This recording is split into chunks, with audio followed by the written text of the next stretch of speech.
there's an incredible value for others, a love for others, that is where people just thrive.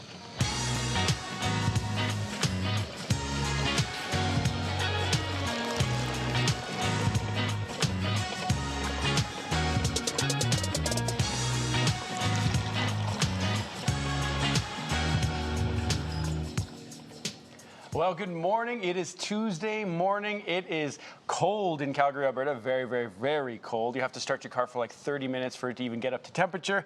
But we made it into studio. We are here, and I'm joined by a lot of my family. Welcome. I just want to say, I did not get the memo. You all called each other to wear gray. I thought this was gray on gray or gray on black, but we all wore gray somehow. I don't know how. And then I looked at Danielle, and I was like, "You're wearing gray too." And she's like, "This is not gray." I'm like, "Maybe it's teal." It's but not, that's clearly it's not gray. Like, I can see the teal, but I have red-green color blindness. We get this. We're moving out of our place right now, and so there's this stain upstairs, apparently, that I can't see. And it's like the reddish tinge, apparently, that I can't see. So Tamara's like, it's right there. And I like put a light on it. I'm like, it's not there. And I'm looking, I put another light on it. Sloan walks up, she's like, Dad, it's right there. And Billy, 4-year-old, right there. And I can't see it. I turn on every single light, and I was like, I can't clean this thing because I don't know where it is. And so I can't clean it. You might be colorblind then. If you thought this was It sounds gray. like a convenient excuse. Yeah, I can't do this, sounds like a Tamara. ploy. You're going to have to clean this one. I was like, it is a good cleaning ploy. the wrong spot. It's a good ploy. You got to stick with that story for the rest of your life. dishes. I can't see it. Oh. I legit couldn't see it though. And so I do have what's called like slight, I call it slight, red-green color blindness. This might be the first time you've ever admitted that. I know. But there are certain times where there's certain tinges, and anytime anyone hears that, they're always like, what color's the sky? I'm like, it's red, obviously. Come on, guys. Well, you said this was gray, and David said this was maroon. So, like, Yeah, ladies, help me out who here. should we question? I said it was off teal, so Yeah, I feel you were like the a closest. pastel. Well, teal. welcome to Thrive, everybody. We're so glad you've joined us today.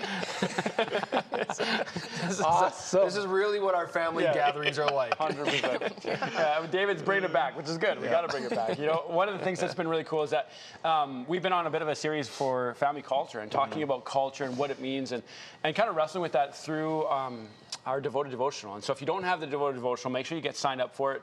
It's an amazing ability to get in God's Word every single day, to renew your mind, to get yourself kind of just built up on God's Word, but not just on God's Word. Because sometimes, if you're anything like me, sometimes you open the Bible and you're like, where should I start? Like, Holy Spirit, what do you want from me today? And you just feel like, you read a verse and you're like, how does that apply to me? And you're maybe just not in the mode. Devoted will get you into the zone. It'll apply it to your life, give you practical teachings on it, and I can't recommend it enough. And so we've been a bit on a series for culture and family culture, and it's been awesome. We've had great feedback. People have reached out to us. I was at church on Sunday, and people were like, oh my gosh, thank you for talking about family culture and this and this and this. And so we thought we'd do it again today, because it's a big deal. As you can tell, this is our family culture. We like to, but it's not by accident though. Like we have spent a lot of time, honestly, shaping our culture through the highs and through the lows and through the fun times and through the bad times, and it's constantly being shaped. And on my way here, I was listening to a message that Leon did at family camp a number of years ago, and to me, it was one of my favorite messages he ever did, and it's such a good message. Highly recommend it. I think it's just called Reshaping Your Family Culture or something like that. And essentially, he was talking about like the Word of God is a giant book on family culture. You know, it's God giving His word to His family, saying, "This is how we operate." And culture is something that, as I was studying John Maxwell, because we obviously we run this, we do business and all that. One of the things he made a comparison is he said, if you have a culture where when the leadership is there, everyone acts a certain way when the leadership's there, plop the leader out. Right. And then watch and see how the family culture is. And you see these videos on Instagram sometimes, I don't know if you've ever seen it, where the parents will put a bunch of candy in front of the kids, and then the parent will set up a camera and then close the door and leave. And then once the parent's gone, the kid's like, they're gone. And so they see their opportunity and they just devour the candy. And so it's like, once the leadership is no longer there, what kind of culture do you have? And that to me is the greatest test of family culture, because culture is everything. Yeah. Culture is a huge part of it. And I think why it seems to have worked well in our family is also we've all been willing to strive and hit a goal together of wanting to 100%. keep family as a priority.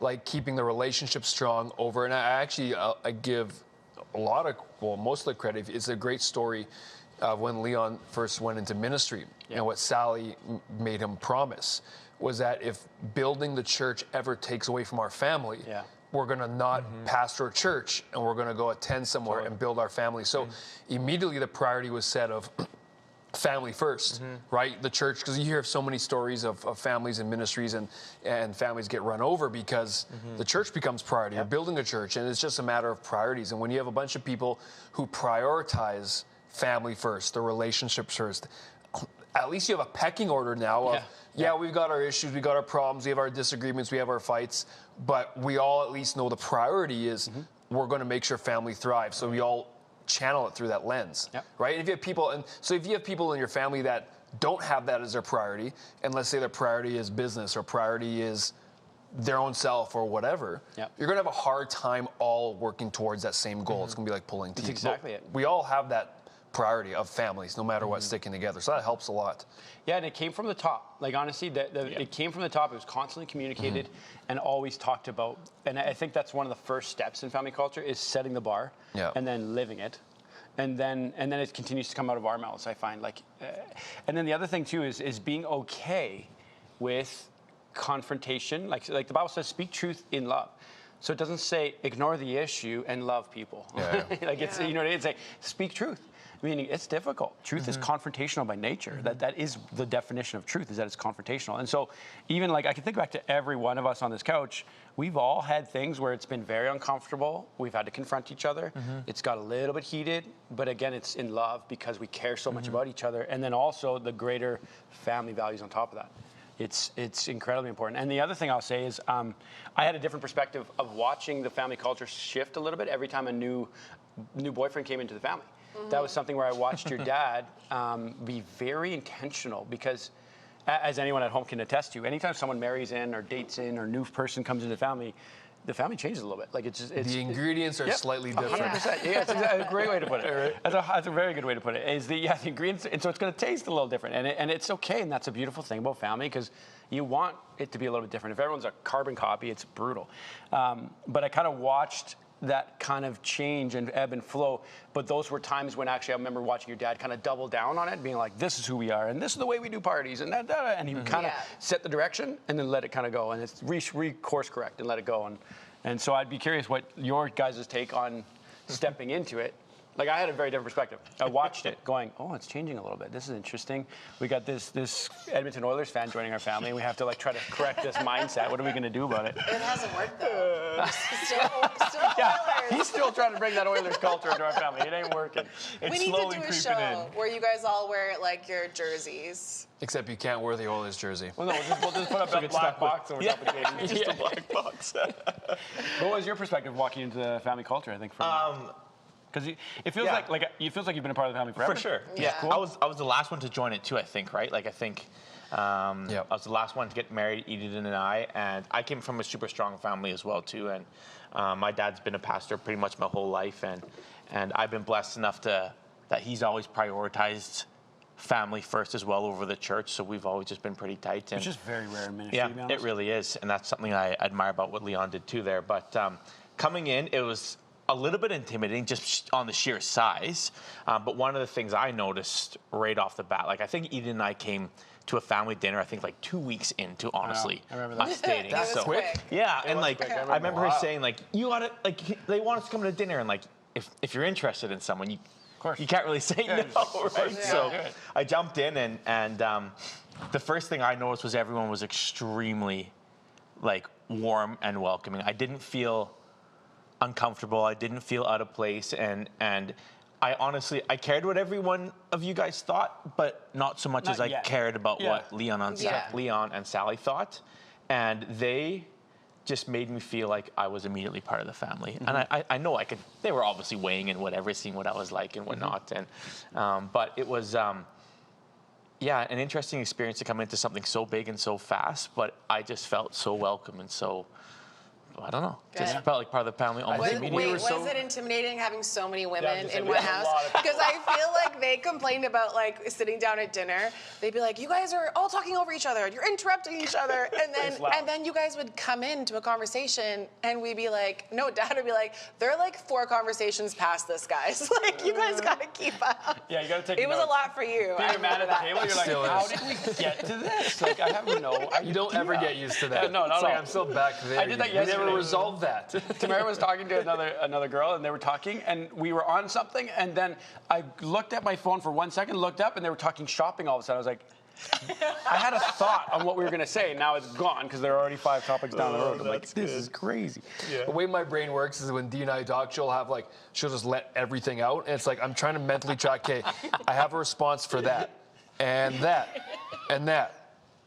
Oh shoot, I forgot that and that. And it's like as the list gets longer, it's like I say, can we pause so I can at least like address those? I'm like, pause. You're supposed to speak back. And then Just you say multiply it something. by 4 when you've got all the girls together. Man, that's why, like, It's so much fun. It's so we much should fun. honestly do a show where everybody's on this couch. It would be so God, packed. That'd be hilarious. We'd all be sitting like this. It'd be wild. And So many conversations. Just good luck to the audio person trying to manage all of us. Stop. Like, there's only 4 of us on here right now, and that's the thing that's crazy. Is like even with the kids, gosh, and they've all fit in so well.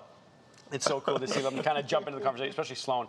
Sloan grew up with you girls almost as like mini mums because she was the first grandchild, and so she was like just taken care of by all the girls in such an amazing way. So they're almost like moms to her, and she's just now turned into one of you girls where she's got this like she's spunky, man. She's got.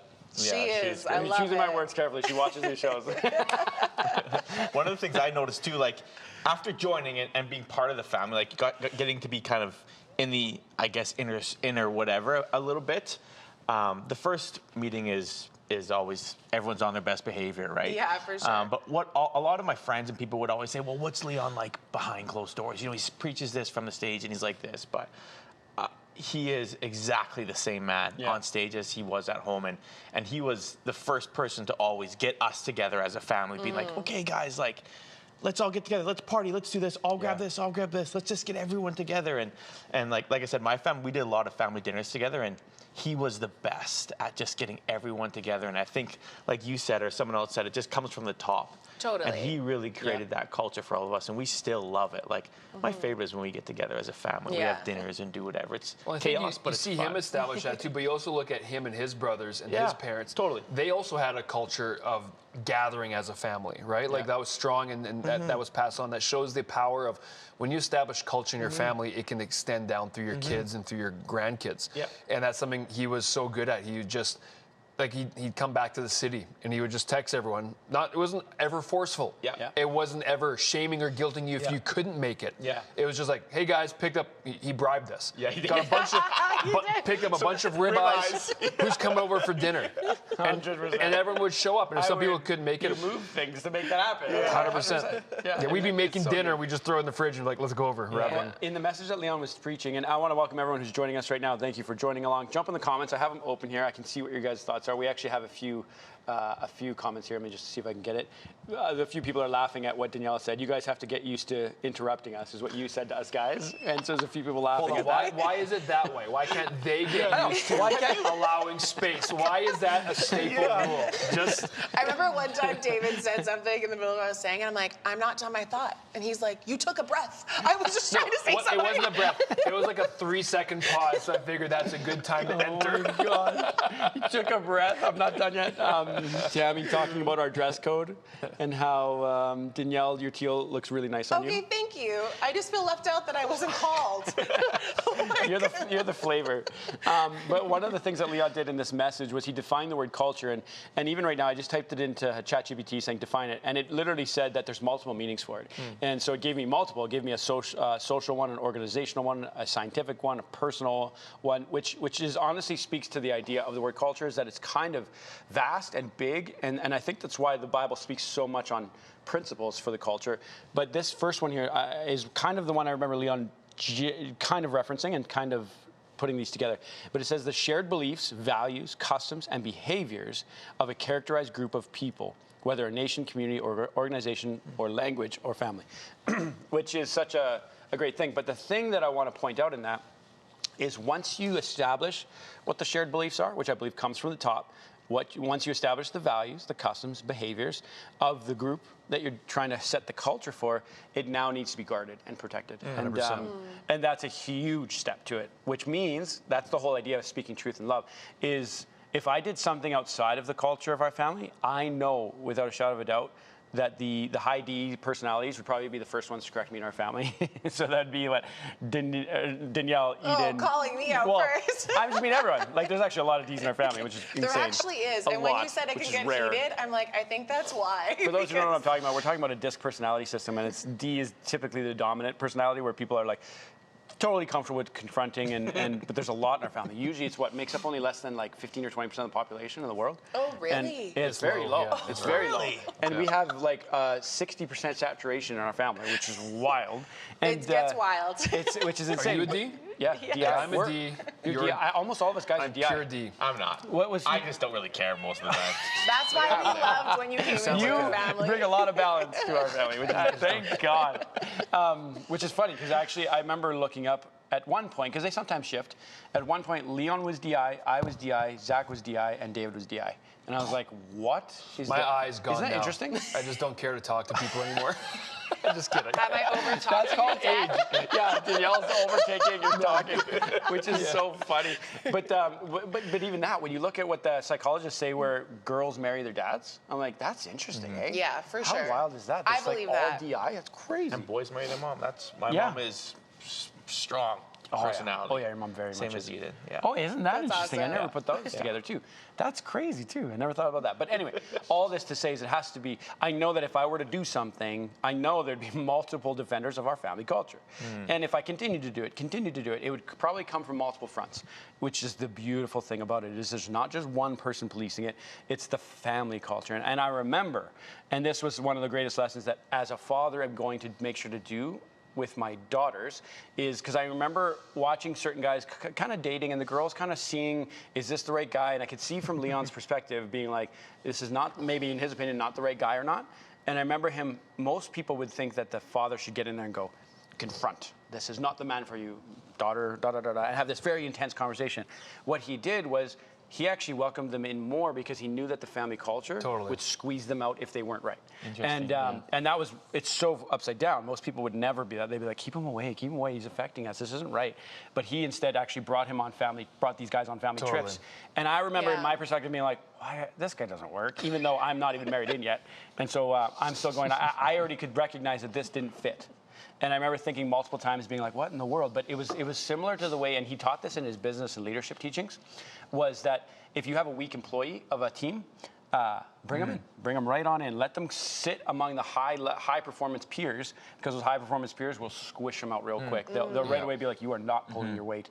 Knock it off or get up to It's like light exposes things that aren't there. When you do that, you now are giving yourself. Yep. It's actually a natural process. If the family unit has a culture within it where you have people that are going to live to a certain standard, you know? For sure. And it's interesting watching that, because that's a great principle to have. And when you have a family, like when you came in, Jay, I was going to say earlier, like we were so warm and welcome to you at first because we knew the more you hang with us, we're going to find out pretty quick, is this going to work?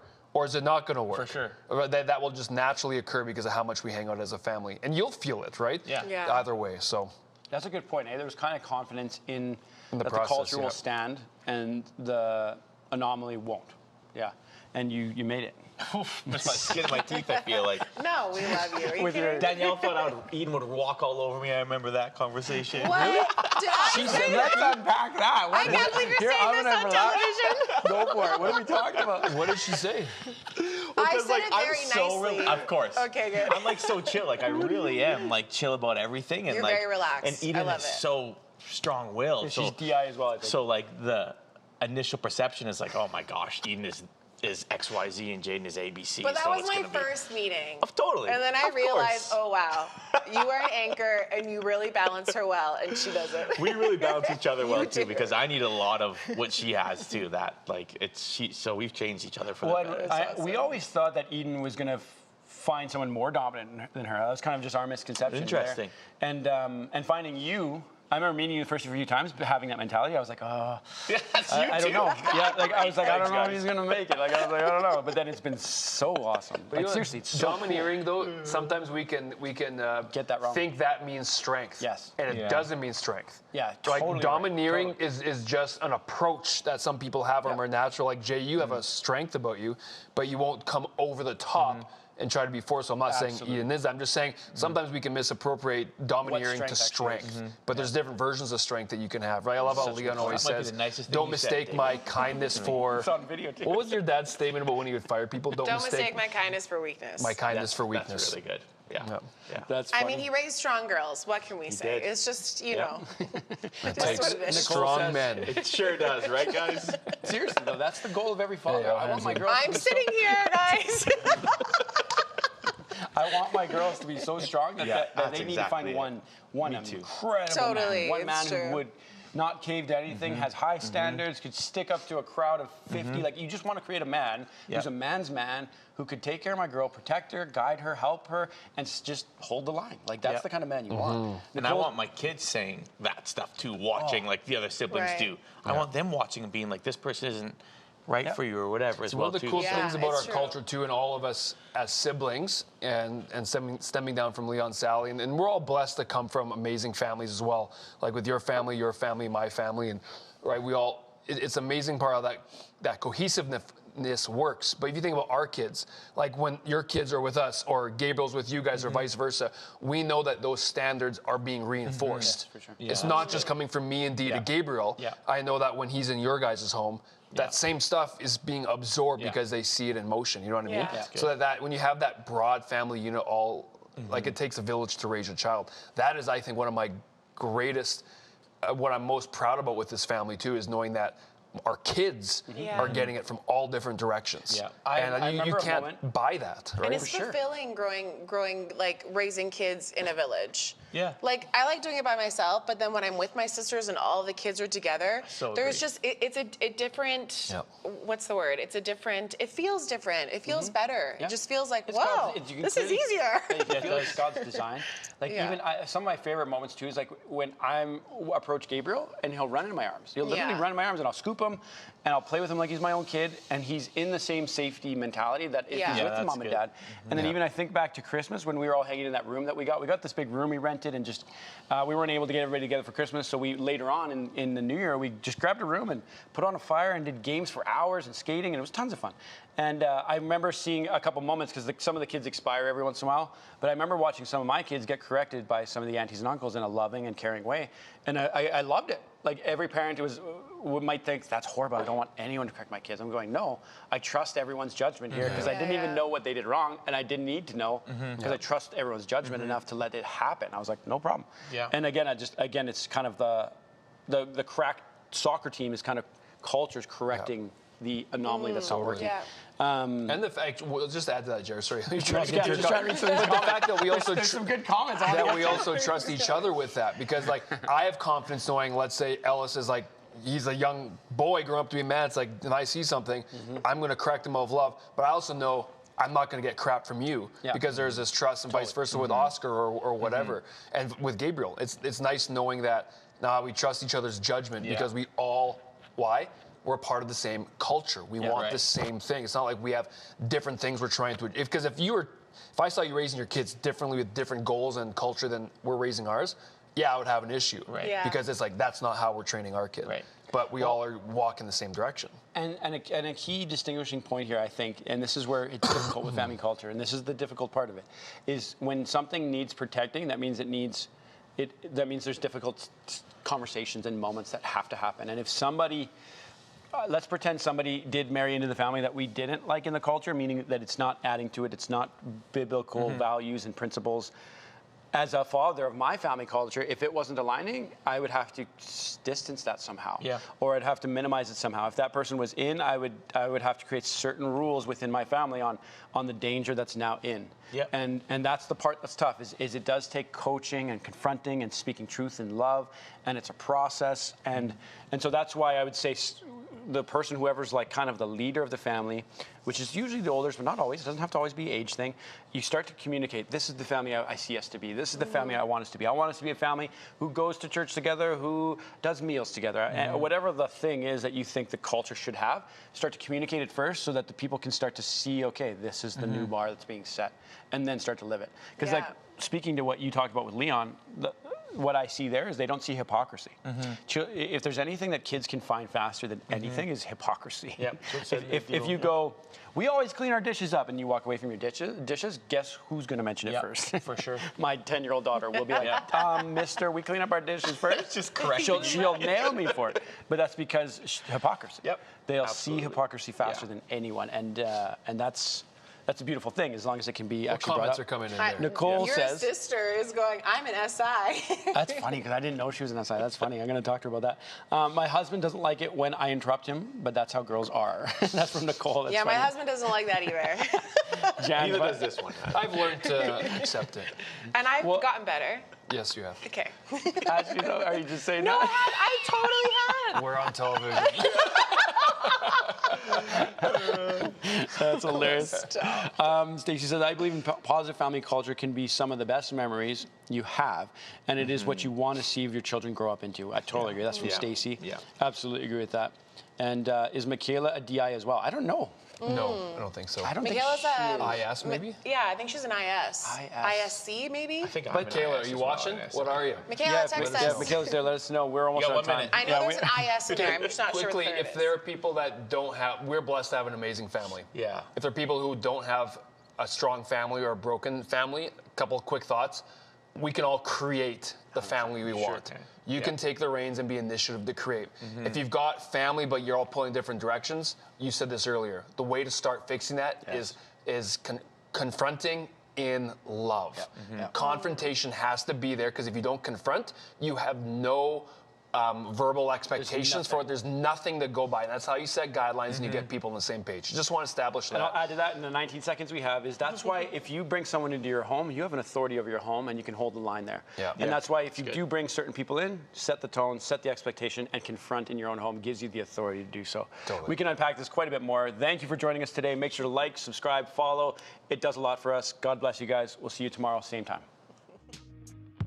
Thrive is only made possible by the generous donations of people like you. 100% of your donation goes towards ministry efforts. Call today and make a significant impact in the lives of Canadians. Through your financial investment, you are a missionary to the world. Phone lines will remain open for a limited time. Connect with us now by calling 1-800-815-6513 or visit miraclechannel.ca/thrive to leave your comments, prayer requests, and praise reports. Together, let's thrive.